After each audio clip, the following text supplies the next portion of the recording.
Et salut à tous les amis, c'est Fonir, j'espère que vous allez bien. Et par la même occasion, après avoir testé le HomePod mini, on va tester les accessoires, comme ça ce sera fait. Vous voyez, tous ces petits accessoires. Bon, le chargeur, je vous l'avais déjà montré.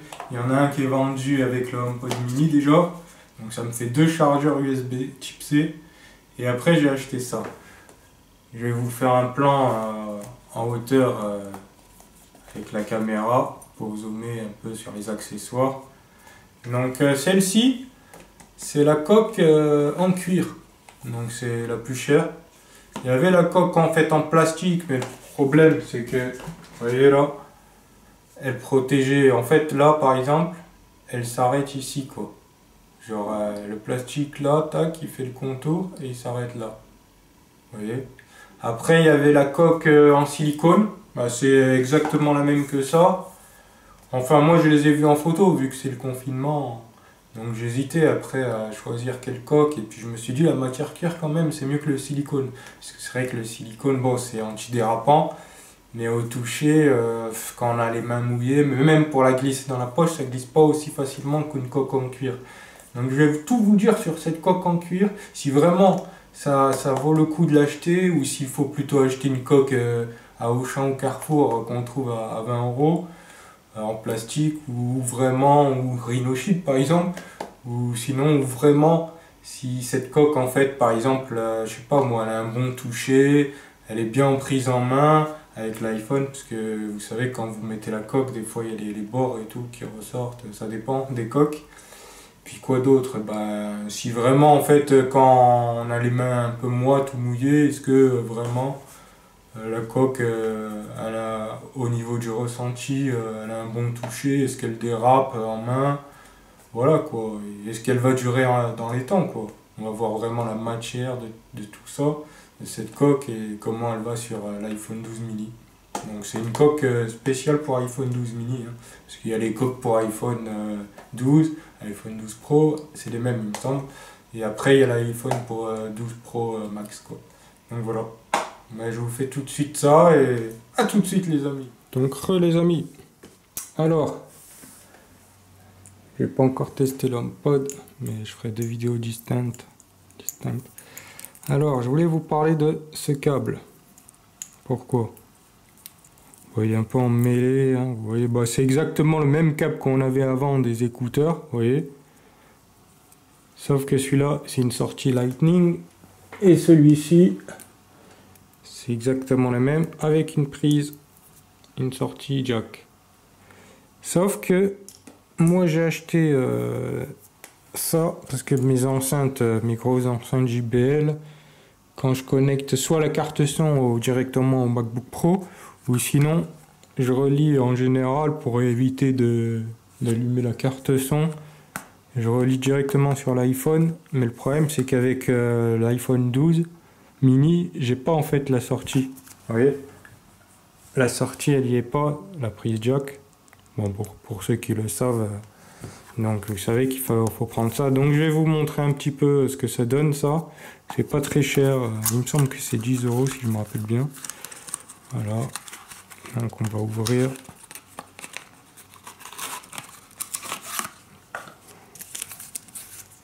Donc, qu'est-ce qu'on retrouve?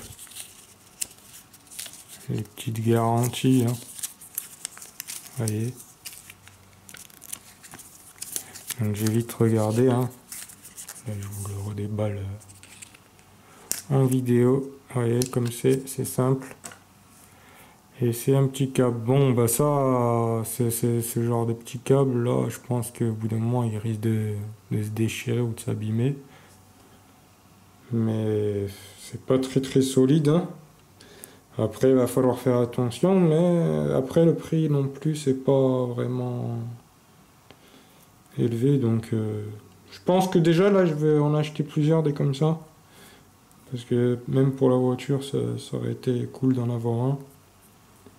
Donc après pour 10 €, hein, vous voyez, déjà si j'en achète un deuxième c'est déjà bien, et on verra par la suite, hein. Donc oui, je vous parlais des écouteurs. Pourquoi? Parce que vous pouvez aussi, ça marche, hein. J'ai testé. Là vous voyez les anciens écouteurs, Hop. Et là, vous branchez avec sur l'iPhone, même les anciens iPhone 6S, l'iPhone 6S, et bah, ça marche, le son il sort. Vous voyez? Bon, après, c'est pas vraiment utile, hein, mais c'est toujours bien à savoir. Et après, sinon, bah voilà, hein, pour là, vous avez l'iPhone 12 mini, vous mettez ça et vous mettez la sortie de l'enceinte. Par exemple, si je prends cette enceinte là, vous voyez, là, on a une sortie jack, une prise. On a juste à la connecter comme ça et hop, ça marche, ça fonctionne. Vous voyez. Donc après, la seule différence, c'est que le fil est un peu plus long. Et puis voilà, hein, il peut se tordre dans tous les sens. Bon, ben le chargeur, alors hein, ça c'est un deuxième chargeur, mais il y en a un autre dans le... Vous voyez, dans celui-là, là, le HomePod mini. Donc là, il y a deux chargeurs. C'est un chargeur 20 watts.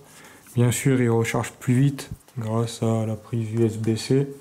Donc c'est toujours bien d'avoir un chargeur comme celui-ci. Ça recharge quand même assez vite l'iPhone 12. Ça recharge même les anciens iPhones, mais après au niveau de la rapidité, je sais pas si vraiment il y a une différence. Moi j'ai vu quand même il y avait une petite différence, mais après je suis pas sûr. Parce que la technologie, ils l'ont surtout installée sur les nouveaux iPhones. Je crois que ça a été à partir du 10 ou ouais, du 10 ou après où il y a eu aussi le 11. Je voulais aussi vous parler de ça. Tant qu'on y est sur les chargeurs. Donc on va l'ouvrir.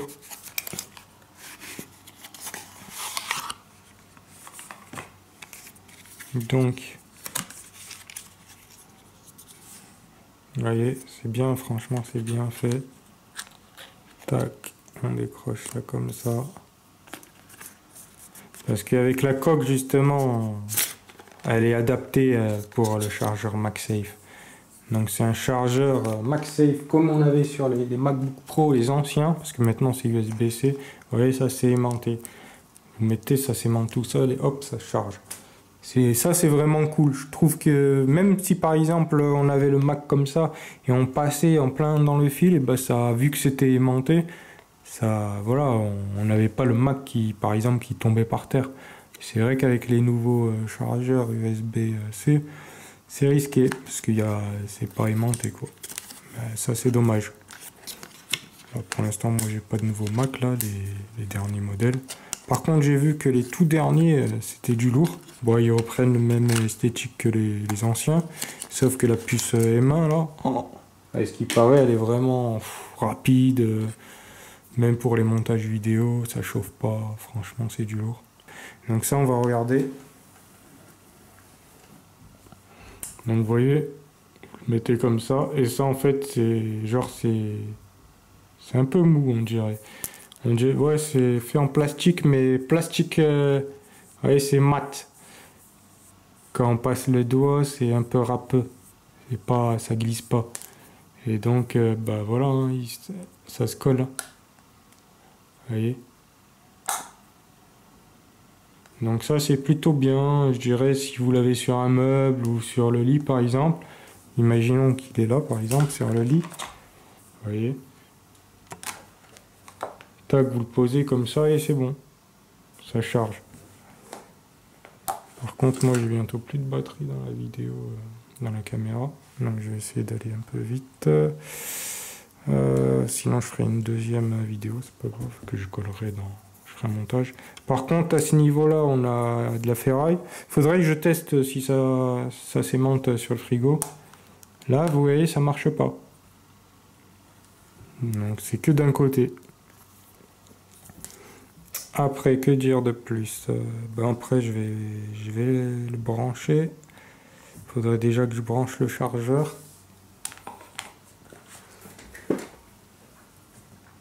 Le fil est assez petit. Voyez, tac. Généralement, ça devrait... Là, il est éteint, l'iPhone.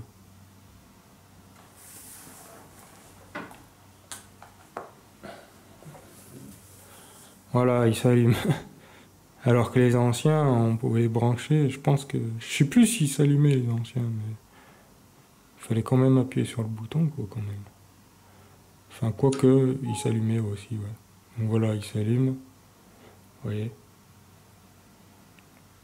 Généralement, on a une animation.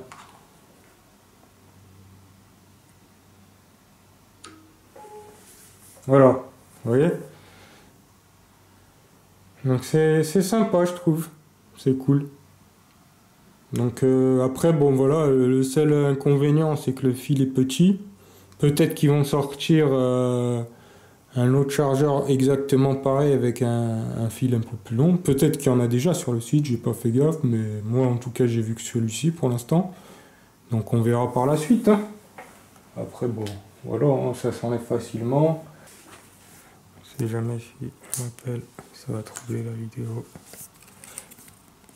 Donc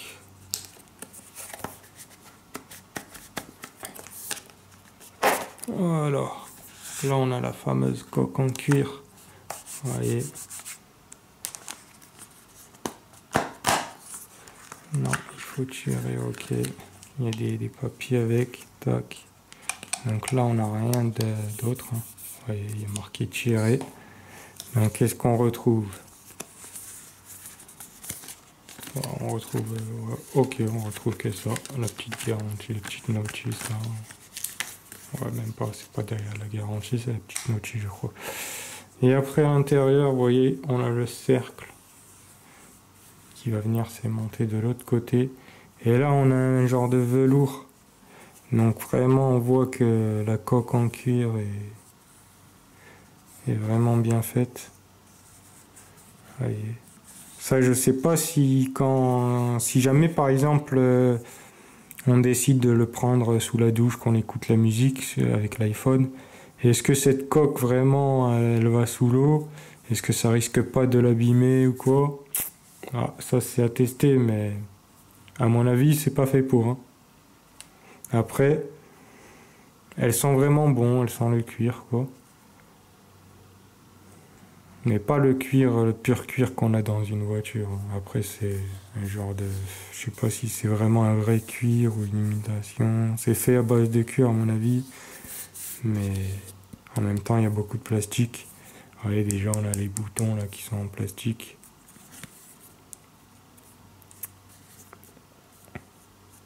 Les trous, franchement, bien faits. Non, après, au niveau de la... Elle est un peu rigide, hein, elle est pas... Je vais pas commencer... Elle est pas molle, si vous voulez. Parce qu'il y a des coques qui sont un peu molles, ce qui est cool, hein. Mais elle, bon, ben, voilà, c'est une coque un peu rigide, mais pas trop dure non plus, vous voyez, là? Regardez, là. Ça se tord assez vite, hein, par contre. Hein. On ne sait jamais. Hein. Bon, après, ça peut se tordre, mais ça, j'ai peur de faire des traces. En tout cas, elle n'est pas dure, mais elle est quand même un peu rigide. Ça, c'est bien à savoir. Donc, c'est pour ça que moi, j'avais regardé des vidéos, mais il n'y a personne qui disait vraiment... En général, c'était plutôt des vidéos... C'était même pas des vidéos en français, en plus. C'était pas française. Donc, il est où, là? Il faut y aller là-bas. Hop. On va mettre la coque. Attendez, hein, parce que là... Donc je place l'iPhone.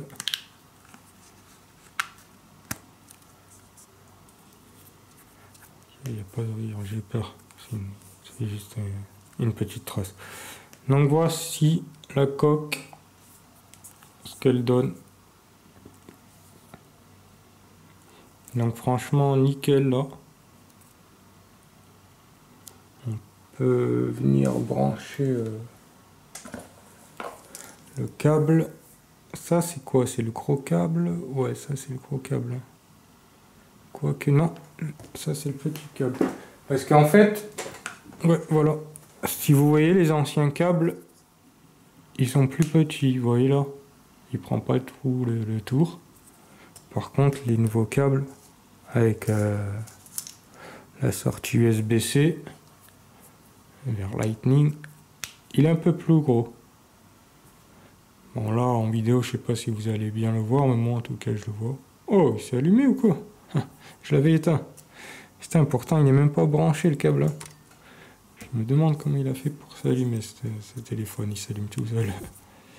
Après là, vraiment, elle vient bien épouser le contour, vous voyez, du capteur.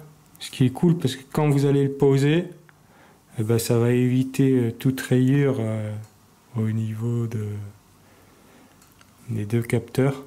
C'est vrai que si vous l'avez rayé là, pour les photos et tout, ça risque pas d'être terrible après. Donc c'est toujours bien d'avoir une coque hein, quand même, surtout ces iPhones là. Bon après vous avez l'iPhone 6S, mais le capteur il est quand même beaucoup plus petit, vous voyez. Là c'est quand même un plus gros capteur qu'on a. Et au niveau du capteur, bon après pour la retirer il faut faire comme ça. Allez, tout doucement, vous la retirez petit à petit. Elle est là, ici. Il y a quand même une épaisseur, je sais pas si vous voyez, une petite épaisseur. Donc qu'est-ce que dire de plus? Ça. Voilà, là il est éteint. Donc, vous voyez là, on a les bords. En fait, bon bah déjà l'iPhone il est tranchant. Hein.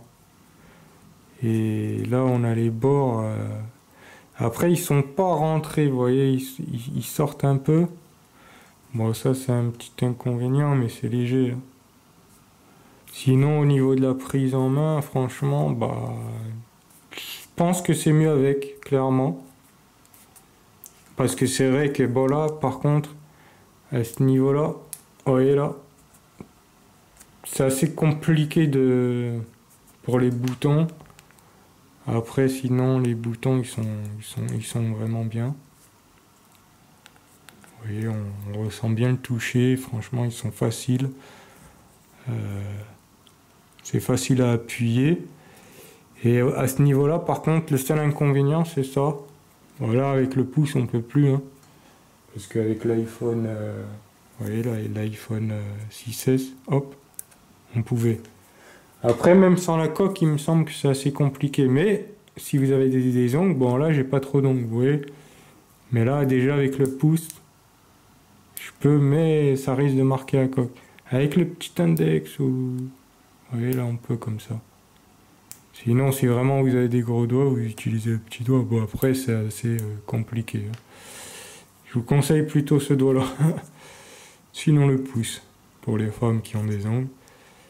Sinon voilà, bah, la coque elle est nickel, il y a des trous pour les haut-parleurs qui sont faits. Après à ce niveau-là, bah ouais voilà, on peut le. En fait voilà, le seul inconvénient en fait de cette coque, bah, c'est qu'on puisse pas l'utiliser avec le pouce, voilà.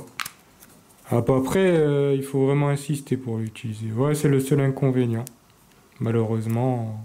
Bon après c'est pas vraiment. Comment dire,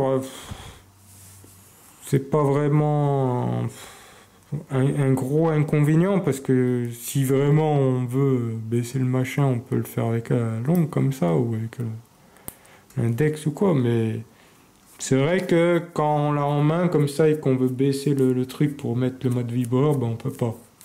Bon, après vous pouvez toujours mettre le mode avion, mais bon. Je sais pas, peut-être qu'il y a des raccourcis pour le mode vibreur, mais c'est vrai que c'était rapide. Là. En fait, c'est ça. Le seul inconvénient, ce serait ça. Après, au niveau du toucher, bah franchement, c'est mieux avec la coque, clairement. Ouais. Et après, à ce niveau-là, quand on est allongé sur le lit, qu'on l'a comme ça, l'iPhone, parce que moi, j'utilise comme ça, vous voyez. Franchement, à ce niveau-là, on sent un petit peu que là, vous voyez les petites pointes là. Si on a le petit doigt comme ça, et là par exemple là on sent au niveau des arêtes là, ça peut faire un peu mal sur plusieurs heures je pense. Il faudrait que je m'allonge sur mon lit pour vous montrer comment j'utilise l'iPhone, mais moi quand je suis allongé je regarde et j'ai toujours la main comme ça, j'utilise d'une main et tac je fais comme ça, vous voyez. C'est vrai que c'est pas comment dire, c'est pas pratique. Parce que ça fait un peu mal, j'avoue que ça fait un peu mal ici. J'avoue que ça fait un peu mal, ouais. Après, il faut voir. Je vais l'utiliser et je vous dirai mon ressenti un peu plus tard. Et après, c'est vrai que sans...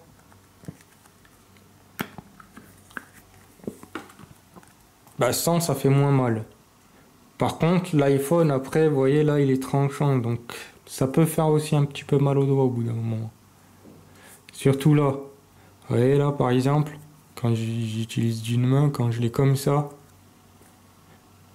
là, vous voyez, là, ça peut faire un petit peu mal. Après, bon, il y en a qui l'utilisent comme ça. Ils sont dans le lit, ils sont comme ça. Mais bon, là, par exemple, pour... vous voyez, c'est assez compliqué pour taper un texto d'une main comme ça. Après, vous pouvez l'utiliser de deux mains, hein. Deux mains, il n'y a pas de souci. Mais si par exemple, je sais pas moi, vous êtes sur le côté et que vous avez votre main carrément qui est coincée, je sais pas moi, dessous votre bassin ou autre, et ben voilà, c'est des fois moi j'aime bien utiliser l'iPhone d'une main quoi. C'est vrai que c'est saoulant d'être sur le dos à chaque fois, d'utiliser enfin des deux mains quoi. Donc là, voilà. Après, voilà, hein, que dire de plus après, ça vaut pas... Franchement, le top du top, pour moi, ce serait l'iPhone 6S hein, pour l'utiliser d'une main. C'est vrai que l'iPhone 6S, parce qu'en fait, le problème, c'est que là, vous avez... C'est plat, et là aussi. Donc c'est vrai que ça fait moins mal, l'iPhone 6S.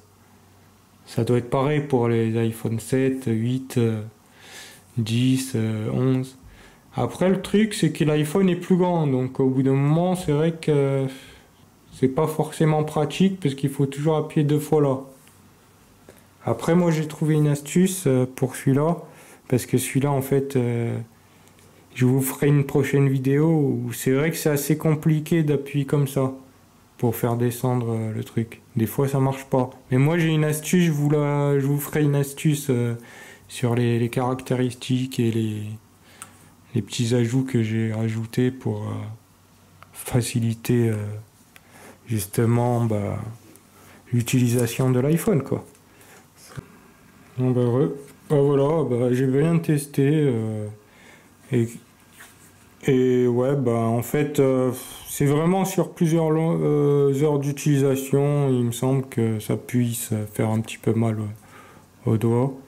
Parce que justement là c'est un peu les bords sont un peu tranchants hein, comme l'iPhone 5 pour ceux qui ont eu des iPhone 5, 5S ils le savent hein, à mon avis. J'ai vu des vidéos, il y en avait qui le disaient aussi. Là y est, ça colle bien. Donc le seul petit inconvénient je dirais là c'est un petit peu on dira tranchant, mais moins tranchant qu'en tout cas que l'iPhone sans rien. Parce que là, c'est de la ferraille. Et là, c'est une petite lamelle en cuir, vous voyez. Plastique cuir, quoi. Sinon, voilà, le seul petit inconvénient, c'est que ça, on peut pas l'utiliser avec le pouce. On est obligé de le faire avec l'ongle. Ou sinon avec le pouce, mais avec l'ongle. C'est le seul petit inconvénient de cette coque. Sinon, après, voilà. Après, au niveau de l'eau...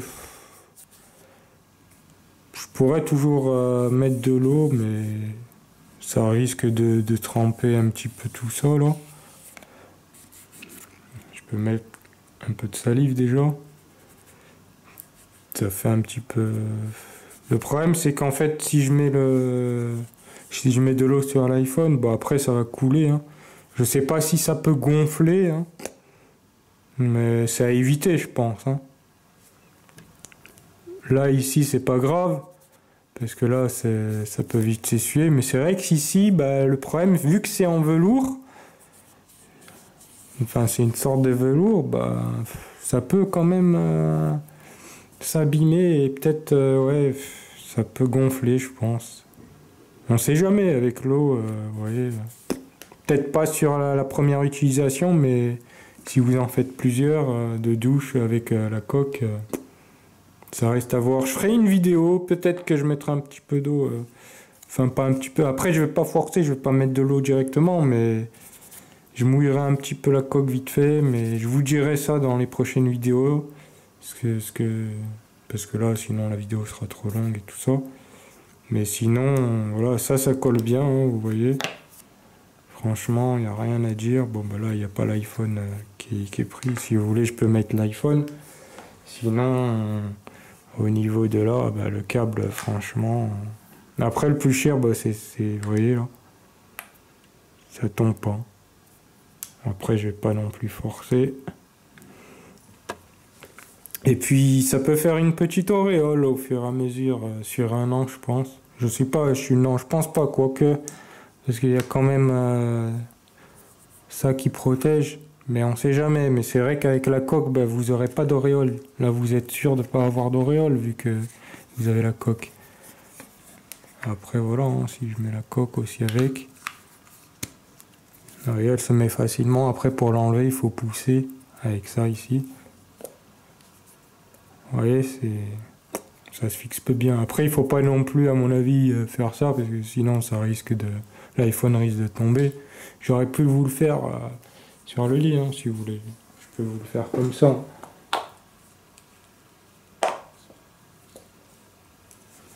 Vous voyez là. Franchement, bon, je vais pas trop forcer sur le fil. Tout est neuf encore. Mais voilà, bah voilà, hein, franchement, je suis content en tout cas.